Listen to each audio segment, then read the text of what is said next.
ఈరోజు మన ఇద్దరం కలిసి నేను ఎందుకు వచ్చానంటే మన ఇద్దరం కలిపి ఇక్కడ గడపాలని నేను వచ్చాను. ఈ ఉదయకాలం నుంచి రేపు ఉదయకాలం వరకు మనం ఇక్కడే ఉంటాం అన్నాడు. కాకినాడలో రాయల్ పార్క్ అని ఒక పెద్దది ఉందంట, దాంట్లో మేము ఉన్నాం. చూడండి, మంచి విలువైనటువంటి భోజనం చేసాం, అన్ని చేసాం. కానీ ఏంటంటే ఈ ఇడ్లీలు అమ్మే పాత్ర చూశాను, ఆ గొప్ప పాత్ర చూశాను. అందుకే ఒక ఆయన అన్నాడు, అంతా చూసి అన్నాడు తెలుసా, సమస్తము వ్యర్థమే. హల్లెలూయా. అంటే ఎలాంటి స్థితిలో చూసినా కానీ తృప్తి అనేది మనిషికి లేదు. తృప్తి ఎక్కడ దొరుకుతుందంటే ప్రియుల భక్తి దగ్గర. ఇక్కడ నువ్వు ఎవరవు ఏం చేస్తున్నావు అన్నది కాదు ప్రాముఖ్యం. నువ్వు చిన్నవాడవా పెద్దవాడవా గొప్పవాడవా కాదు ప్రాముఖ్యం. లేకపోతే నువ్వు ఒక రోడ్డు పక్కన ఒక పాకి పని చేసే వ్యక్తివా, లేకపోతే ఒక చెప్పులు కుట్టుకునే వ్యక్తివా, లేకపోతే చూడండి ఒక వ్యవసాయంలో ఒక మూటలు మోసే వ్యక్తివా, ఇది కాదు ముఖ్యము. లేకపోతే నువ్వు ఒక ఆఫీసర్వా, లేకపోతే ఒక ఇంజనీర్వా, ఒక డాక్టర్వా, ఒక గొప్ప వ్యక్తివా, లేకపోతే ఒక కంపెనీకి నువ్వు ఓనర్వా, ఈ భూమి మీద నువ్వు ఏ పాత్రలో ఉన్నా కానీ ఇది ఏది కూడా శాశ్వతం కాదు. హల్లెలూయా. శాశ్వతమా నీకు ఈ లోకం, శాశ్వతమైనది పరలోకం.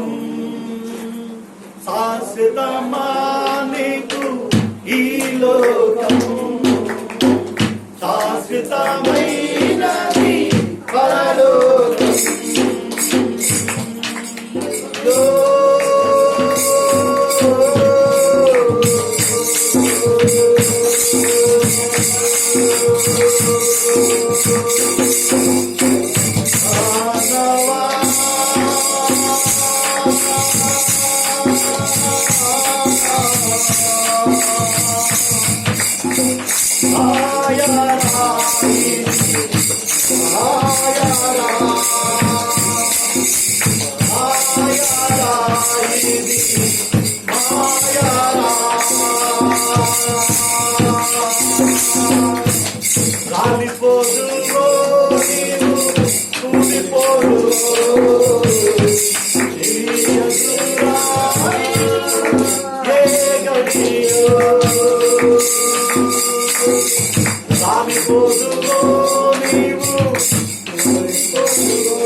మనం కొండలంటూ కొండ చూడండి, కొండ ఒక సమయంలో ఏమైపోతుంది, తగిలిపోతుంది. మనం ఎలాంటి వాళ్ళం తెలుసా, గొడగ వంటి వారు. గొడగ ఏమవుతుంది, అది ఊది నుంచి బాగానే ఉంటది కదా, గాలి ఎక్కువైతే పేలిపోతుంది. అర్థమవుతుందా?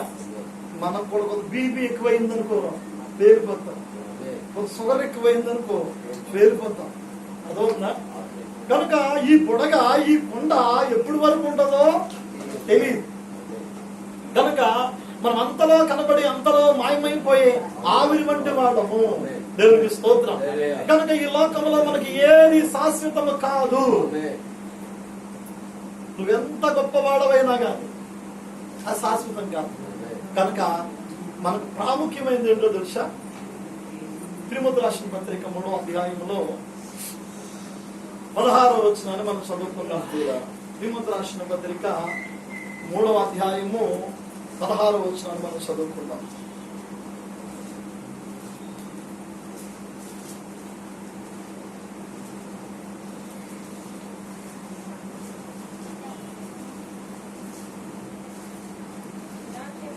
ఆ నిరాక్షేపముగా దైవ భక్తిని కూర్చిన మర్మము గొప్పదైనది. దేవునికి స్తోత్రం. ఏం కావాలంటే మనకి? నిరాక్షేపముగా దైవ భక్తిని కూర్చిన మర్మం. దైవ భక్తి అంటే ఏంటి? దైవ భక్తి, దైవ భక్తి. భక్తి అంటే ఏంటి అసలు? బైబిల్లో మాట ఉంది, యెహోవా యందు భయభక్తులు గలవాడు ఆశీర్వదించబడతాడు. దేవునికి స్తోత్రం. ఎవరి యందు? దేవుని యందు భయభక్తులు గలవాడు ఖచ్చితంగా ఆశీర్వదించబడతాడు. అంటే మనకి ఏం కావాలంటే దేవుని యందు భక్తి కావాలి. ఏం కావాలంటే? భక్తి అంటే ఏంటో కాదు. ఒక మాటలో చెప్పాలంటే భక్తి అంటే ఏంటంటారు? ఎవరైనా చెప్పగలరా? భక్తి అంటే ఏంటి? మీలో ఎవరైనా చెప్పచ్చు.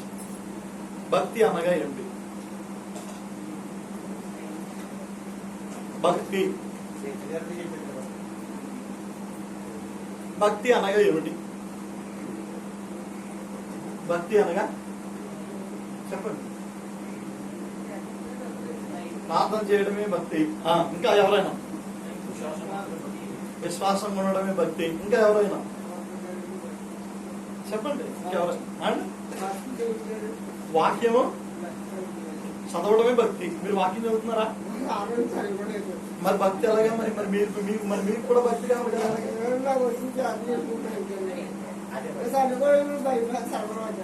సరే, ఇంకా ఎవరైనా భక్తి అనగా ఏమిటి అనే దానికోసం మనం ఆలోచించేద్దాం కూడా. భక్తి భక్తి అంటే ఏంటంటే ప్రియులారా, మనము ప్రేమించడమే భక్తి. భక్తి అనగా ఏంటంటే ప్రేమ. అర్థమవుతుందండి?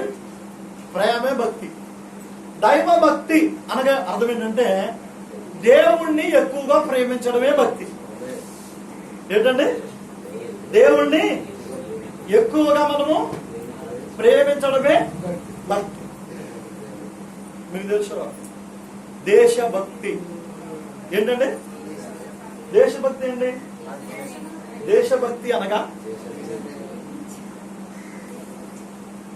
భారతదేశము నా మాతృభూమి, భారతీయులందరూ నా సహోదరులు, నేను నా దేశమును ప్రేమించు. దేశభక్తి అంటే దేశమును ఎక్కువగా ప్రేమించడము దేశభక్తి. రాజభక్తి అంటే రాజు గారిని ప్రేమించడమే రాజభక్తి. రాజు గారు అంటే ఎక్కువ ఇష్టపడతాం. తండ్రి భక్తి అంటే బిడ్డ తండ్రి పట్ల ప్రేమ కలిగి ఉండడమే. చూడండి, ధనమునకు భక్తి. ధనమునకు అంటే విగ్రహారాధన అంటారు కదా. కొంతమంది ధనాన్ని ఏం చేస్తారు తెలుసా? డబ్బుల్ని మంగళవారం పూట ఎవరైనా కానీ 10 రూపాయలు వచ్చి అడిగారు, రేపు నీకు కావాలంటే 20 కావాలంటే 20 ఇస్తాను, 50 కావాలంటే 50 ఇస్తాను. ఇవాళ మాత్రం నువ్వు నా ఇంట్లోంచి డబ్బులు నువ్వు ఏమన్నా తేవాలనుకుంటే నీ ఇంట్లోంచి ఇవాళ 100 వస్తే రేపు 100 2 రూపాయలు వేసేస్తానని సెంటిమెంట్ కలిగిన కూడా ఉంటారు. అంటే మంగళవారం మాత్రం వాళ్ళు ఏం చేస్తారు? వాళ్ళ ఇంటిలోంచి మాత్రం ఎవరు వదలవుతుందా?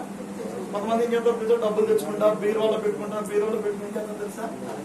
డబ్బులకి అగరపులు వేసి దీపారాధన చేసేవాళ్ళు ఉన్నారు. డబ్బులకి చేసేవాళ్ళు ఉన్నారా లేదా? అవునండి, డబ్బులకి దండం పెట్టుకునే వాళ్ళు ఉన్నారా లేదా? అంటే వాళ్ళు ఎవరి భక్తులు? వాళ్ళు దేవుని భక్తులు కాదు. ఏ భక్తి?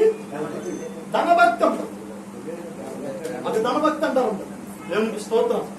గనక సంగమా, దేవుని ప్రజలారా, దేవుని పిల్లలారా, మనం ఈ లోకంలో ఏమి ప్రేమిస్తున్నామో అదే భక్తి. మనము దైవ భక్తి కలిగి ఉండాలి. ఏం కలిగి ఉండాలంటే, ఎందుకు కలిగి ఉండాలంటే, దైవ భక్తి ఎలాంటిదో తెలుసా? ఈ లోకంలో ఏ భక్తి చేసినా ఏ భక్తిలోనూ కూడా శక్తి లేదు, ఏ భక్తి ద్వారా ఉపయోగమే లేదు. హల్లెలూయా. దైవ భక్తిలో మాత్రము ఉపయోగం ఉంది. ఎందుకో తెలుసా? ఇర్మియా గ్రంథంలో 31వ అధ్యాయంలో 3వ వచనంలో చూస్తాం. ఇర్మియా గ్రంథము 31వ అధ్యాయం 3వ వచనం. ఇర్మియా గ్రంథం 31వ అధ్యాయం 3వ వచనం.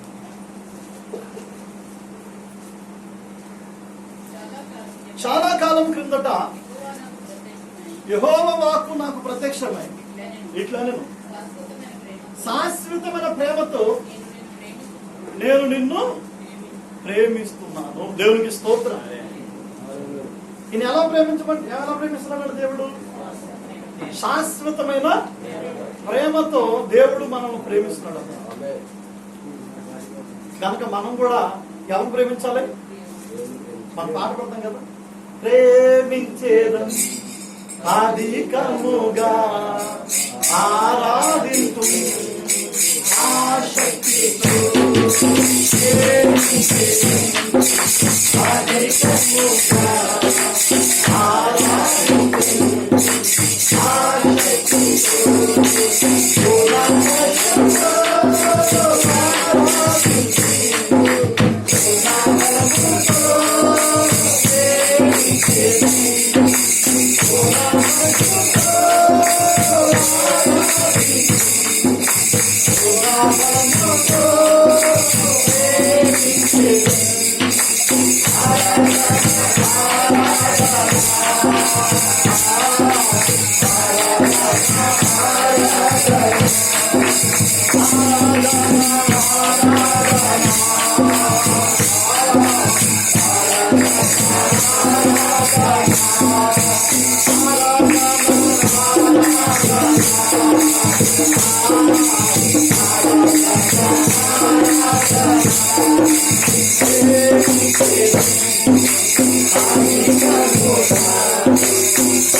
చిన్నతనం నుండి అనేక వ్యాపారాలు చేశాను, అన్ని చేశాను, సినిమాలు చూశాను, ఫ్రెండ్స్ తో స్నేహం చేశాను, అన్నీ అయిపోయినాయి.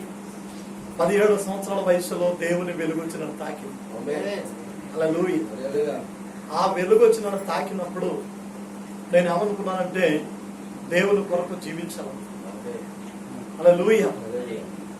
గనుక సంగమా, దేవుని ప్రజలారా, దేవుని పిల్లలారా, నేను అప్పుడు ఎక్కువగా ప్రార్థన చేసేవాడిని, ఎక్కువగా మోకాళ్ళ మీద ఉండేవాడిని, ఎక్కువగా దేవుడితో గడిపేవాడిని. నేను దేవుని మందిరంలోనే గడిపేవాడిని ఎక్కువగా. ప్రతిరోజు సాయంకాలం అయినప్పటికీ కొద్దిగా భోజనం చేయడం, స్నానం చేయడం, బట్టలు వేసుకోవడం, భోజనం చేయడం, మందిరానికి వెళ్ళిపోవడం. ఎక్కడికి వెళ్తున్నాం? మందిరం ఎంత దూరం? చచ్చివాడ నుండి గంగవరం. ఎక్కడి నుంచి? చచ్చివాడ నుండి గంగవరం. హల్లెలూయా. కనుక చచ్చివాడ నుండి గంగవరం నేను మందిరానికి వెళ్ళిపోయేవాడిని. ఎందుకు వెళ్ళిపోయాను తెలుసా? భక్తి. ఏమిటండి? భక్తి. మా అన్నయ్య పెళ్లి, మా అన్నయ్య గారి పెళ్లి కుదిరింది. పెళ్లి రేపు పొద్దుట పెళ్లి. చూడండి, పొద్దున్న నుంచి కూరగాయలు కేరగాయలు అన్ని పడుకొచ్చాను, అక్కడ పెట్టాను. అన్ని పడుకొచ్చి అక్కడ పెట్టి భోజనం చేసిన తర్వాత నేను ఏం చేశాను తెలుసా? ఇంటికాడేమో చుట్టాలందరూ ఉంటే, బంధువులందరూ ఉంటే, నేను బైబిల్ తీసుకుని బయలుదేరి ఇవాళ ఎక్కడికే అన్నారు పౌరుడు, మందిరానికి. ఎక్కడికి? ఎందుకంటే దేవుడితో కలపాలి. ఇంటికాడ ఎంతో వైకుంఠంగా ఉంది, ఎంతో ఆనందంగా ఉంది, ఎంతో సంతోషంగా ఉంది, కానీ నేను ఎక్కడికి వెళ్ళిపోవాలనుకున్నాను? ఎందుకు తెలుసా? భక్తి అంటే చాలా ఆసక్తిగా ఉండిపోయింది. హల్లెలూయా. చూడండి, మా అమ్మ నన్ను ఇప్పుడు దాకా అన్ని చక్కబెట్టావు కదా, నీ చేసావు కదా, ఇవాళ కూడా దేవుడి దగ్గరికి మందిరానికి వెళ్ళిపోవాలి. ఎందుకంటే దావీదు ఏమన్నాడు తెలుసా? యెహోవా మందిరమునకు వెళ్ళేదమని జనులు నాతో అనినప్పుడు నేను సంతోషిస్తున్నా. హల్లెలూయా. కనుక సంగమా, దేవుని ప్రజలారా, దేవుని పిల్లలారా, మరి నా భక్తి ఎలా ఉంటుందంటే అప్పుడు చూడండి, ఆ రాత్రి దేవుని మందిరానికి వెళ్ళిపోవాలి. నేను వెళ్ళినప్పటికీ చర్చిలో ప్రార్థన అయిపోయింది. పాస్టర్ గారు బయటకు వచ్చేస్తున్నారు. ప్రతిరోజు పాస్టర్ గారు చర్చిలో ఉండేవారు. ఒక 2-3 పాటలు పడేవారు, బైబిల్ చదివేవారు, ప్రార్థన చేసేవారు. పాస్టర్ గారు బయటకు వచ్చేస్తున్నారు. బయటకు వచ్చేస్తుంటే నేను వెళ్ళాను.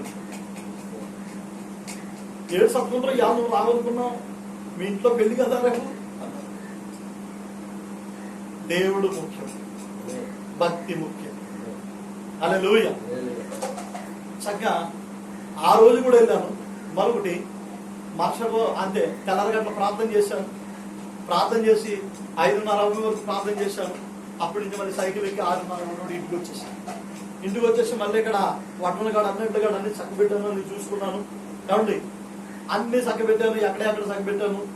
పెళ్లి కొడుకుని పెళ్లి కూతురు ఇంకా రాలేదు. మా పెళ్లి కొడుకు మా అన్నని ట్యాక్సీ ఎక్కించాము, సిద్ధపరిచాము, పంపించాం. దేవునికి స్తోత్రం. పంపించి అందరం ద్రాక్షారం గుడిలోకి వెళ్తే నేనేమో మందిరానికి.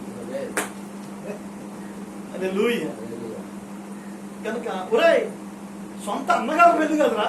నీ కళ్ళతో నువ్వు చూడవా? హల్లెలూయా. కానీ ఒక రాత్రి నా ప్రభువుని విడిచిపెట్టింది కూడా. దేవునికి స్తోత్రం. హల్లెలూయా. ఎందుకంటే ఆ కాలంలో, ఆ సందర్భంలో భక్తి అలా ఉండేది నా జీవితంలో. తర్వాత మా మాస్టర్ గారు నన్ను సుందరపల్లి సేవకు తీసుకొచ్చాడు. అభిషేకించిన తర్వాత ఇక్కడ పెట్టిన తర్వాత, నువ్వు ఇంకా మా మందిరంలో పడుకోవడానికి లేదు, నీకో మందిరం ఉంది కాబట్టి అక్కడికి వెళ్ళి పడుకోండి. అక్కడి నుంచి ఏం చేసేవాడు, ఇక్కడ పాకలకు వచ్చి పడుకుంటుంది. సో పిల్లలందరూ వచ్చేవారు, బాలు వీళ్ళందరూ వచ్చేవారు. మేము అందరం కలిసి పాటలు ప్రార్థన చేసేవాడు.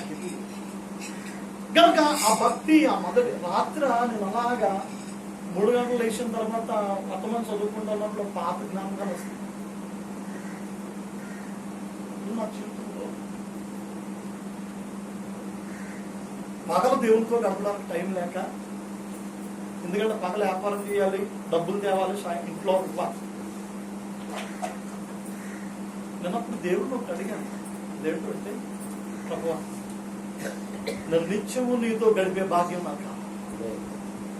అనుక్షణము నీ భక్తి చేసే భాగ్యం నాకు కావాలి. అనుక్షణము ప్రార్థించే భాగ్యం నాకు కావాలని అడిగాను నా ప్రభు. అని ప్రభు ఏం చేశాడు తెలుసా? నాకు పాస్టర్ చేశాడు. పాస్టర్ చేసి దేవుడు ఏం చేశాడంటే సేవ అప్పగించాడు. దేవునికి స్తోత్రం. కానీ ఇప్పుడు 20 సంవత్సరాలు అయిపోయింది నా జీవితంలో. ఇంచుమించు ఒక 25 రోజులు, నెల దగ్గర నుంచి నా జీవితంలో ఒక విధమైనటువంటి ఆవేదన కలుగు. ఏంటంటే ఆ మొదట నేను ఎలా భక్తి చేసేవాడిని, ఆ విధంగా భక్తి చేయాలి, ప్రార్థించాలి, దేవుడితో గడపాలి, అనుక్షణము దేవుడితో ఉండాలి, దేవుడిని ఆరాధించాలి. నా జీవితాన్ని వ్యర్థంగా గడిపేస్తాను. ఎందుకో తెలుసా? సాతానుడు ఏం చేశాడంటే నన్ను వెనక్కి లాగి అది చూపించి ఇది చూపించి టైం అంతా వేస్ట్ చేసి దేవునితో గడిపే టైం, దేవునితో గడపడం నిజంగా మీ జీవితంలో కూడా, మీ కుటుంబంలో కూడా సాతానుడు ఏం చేస్తాడంటే మీ విశ్వాసాన్ని కూడా, మీ భక్తిని కూడా మీరు ముందుకు వెళ్లకుండా, విశ్వాసంలో కొనసాగకుండా వాడు ఆపడానికి అనేక అడ్డులు తీసుకొస్తాడు, అనేక సమస్యలు తీసుకొస్తాడు, అనేక ఆటంకాలు తీసుకొస్తాడు, అనేక ఒత్తిడి తీసుకొస్తాడు. అన్ని తీసుకొచ్చి ఏం చేస్తాడంటే సాతానుడు ఎప్పుడు కూడా దేవుని నిన్ను వేరు చెయ్యాలని వాడు ప్లాన్ చేస్తాడు. అయితే కానీ సాతానుడు ఎన్ని ఆటంకాలు వచ్చినా కానీ మనం నీ ప్రేమలో నుండి నన్ను ఎడబాటు వాడెవరు, నీ ప్రేమలో నుండి ఎడబాటు ప్రేమైనను శత్రువైనను, ప్రేమైనను శత్రువైనను, నిన్ను నన్ను వేరు చేయాలి.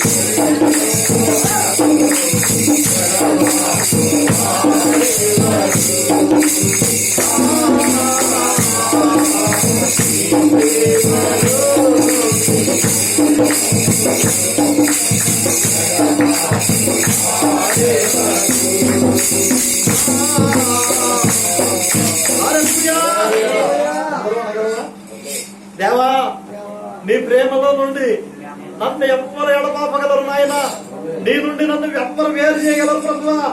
ఓ ప్రతి క్షణమునైనా ప్రతి సమయమునైనా ఓ నేను నీతో గడపాలి ప్రభువా. ఓ దేవుడు నీకు ఇచ్చిన 100 సంవత్సరాల ఆయుష్లో నువ్వు ఎన్నాళ్ళు బతుకుతావో నీకు తెలియదు.